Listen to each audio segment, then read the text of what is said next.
Salut, c'est Thomas du site gagnerauparissportif.com, ravi de te retrouver aujourd'hui pour une nouvelle vidéo dans laquelle on va parler de bookmakers et je voudrais te montrer que tous les bookmakers sans exception font des erreurs et même les meilleurs et il y a des astuces pour profiter et pour faire encore plus de bénéfices et c'est ce que je voudrais te montrer.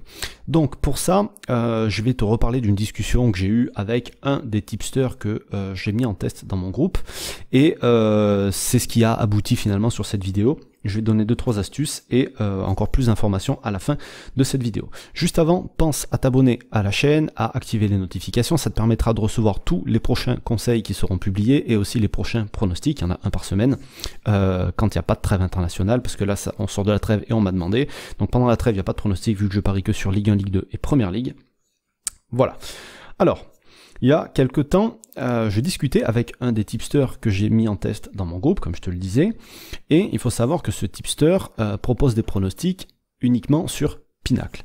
Et je lui disais que moi, avec tout le panel de bookmakers que j'utilise, ça m'arrivait assez souvent d'avoir des meilleurs codes que lui, jusque même avoir 10% de plus que les codes que lui proposait, simplement en utilisant d'autres bookmakers, et du coup je lui demandais s'il prenait tous ses paris uniquement sur Pinacle, ou s'il les prenait aussi ailleurs.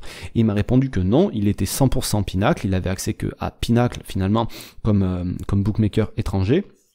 Et la raison pour laquelle il avait seulement accès à Pinacle, c'était qu'il voulait avoir un bilan 100% vérifié Pinacle pour s'adresser à un certain type de parieur, ce que je comprends tout à fait, et ce qui est une très bonne chose, mais comme je lui ai dit, en quoi ça t'empêche toi-même de prendre tes paris sur des bookmakers qui proposent des cotes qui sont plus élevés que Pinacle. Et donc, bref, on s'est engagé dans une discussion, etc., enfin peu importe.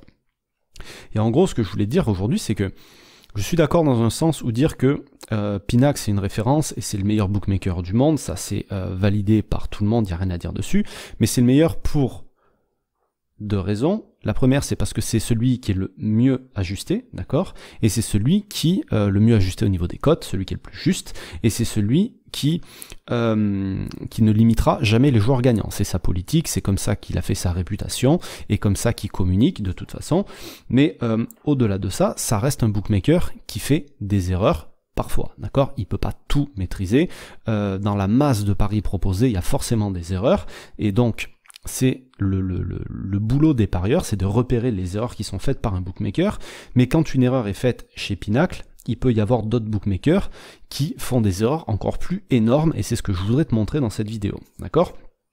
D'autres bookmakers comme auxquels on peut aussi avoir accès depuis un pays limité, d'autres bookmakers comme Sbobet, comme Asianode, comme Betfair, comme BetISN, BetIBC, Dafabet, etc., etc.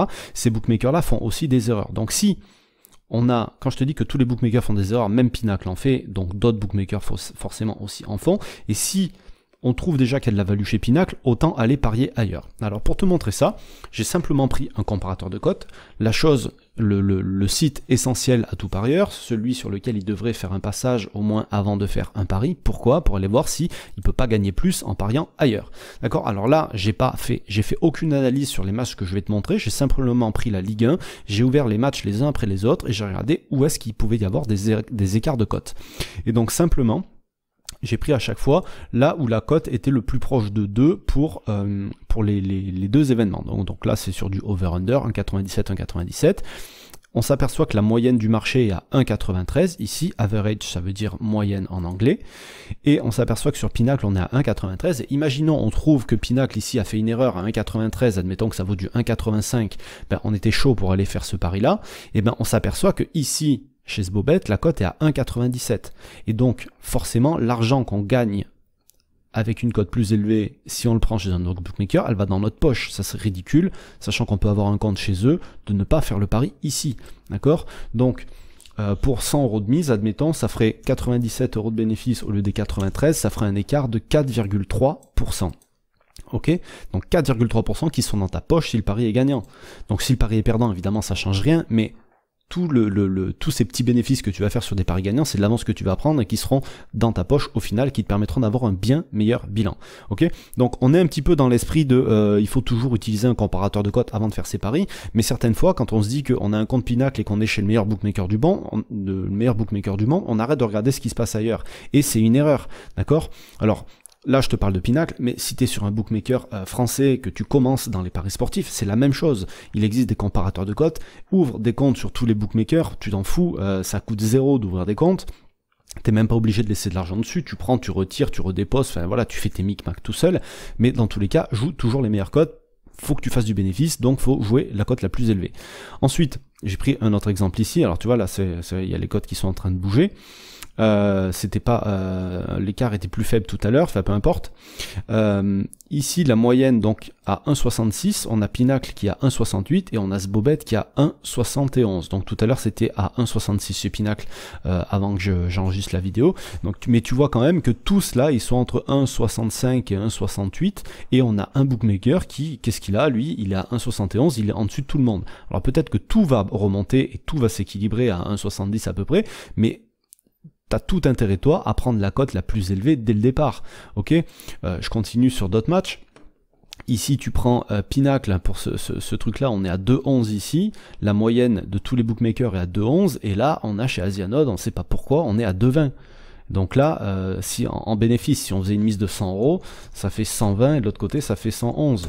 On a 8% d'écart. T'imagines, c'est énorme, 8% de bénéfice en plus. Alors ça peut paraître pas beaucoup parce que tu dis oui mais moi je mise pas des 100 €, mais dans tous les cas c'est pareil, au final au bout du compte ça revient exactement à la même chose, le tout c'est de faire le plus de bénéfices possible. Ici encore une fois on a du 2,16 chez Sbobet alors qu'on a seulement que du 2,06 chez Pinacle. Donc là encore une fois il y a une erreur, il faut en profiter, surtout que la moyenne est à 2,08, d'accord. Et donc là ça fait encore, enfin je sais pas combien ça fait d'écart, 116 divisé par 108, 106, ça fait 9,4%, donc je te disais tout à l'heure des écarts presque de 10% sur certains paris, voilà, là tu viens de le voir, on est à plus de 9%, c'est énorme, d'accord. Et sur 10 paris gagnés comme ça, où tu as 10% d'écart en plus, ben ça t'autorise un pari supplémentaire perdant, et tu auras le même bénéfice que si tu n'avais pas joué des cotes plus élevées, tu vois ce que je veux dire. Donc voilà, c'est ça l'intérêt. Si tu as une value chez un bookmaker comme Pinacle ou chez ton bookmaker habituel, celui que tu utilises le plus, il faut toujours regarder s'il n'y a pas une meilleure cote ailleurs. On va être feignant, on va avoir la flemme des fois d'ouvrir un compte ci, d'ouvrir un compte là, mais c'est pour du bénéfice en plus, ok. Donc si tu veux en savoir plus sur tous ces sites-là, sur tous ces bookmakers, il y a un lien juste en dessous de la vidéo, il te suffit de t'inscrire, tu vas recevoir un mail, voilà, tu vas recevoir plein d'explications, plein d'astuces, etc., etc. Donc je te laisse aller voir tout ça. Nous, on se retrouve tous les mardis, tous les jeudis et aussi donc je sais pas entre le vendredi et le samedi pour le pronostic du week-end. Mardi, jeudi, c'est les conseils. Voilà, partage cette vidéo si tu penses que ça peut aider quelqu'un, comme d'habitude, et je te souhaite plein de réussite pour tes futurs paris, je te souhaite une bonne journée, je te dis à très bientôt, salut.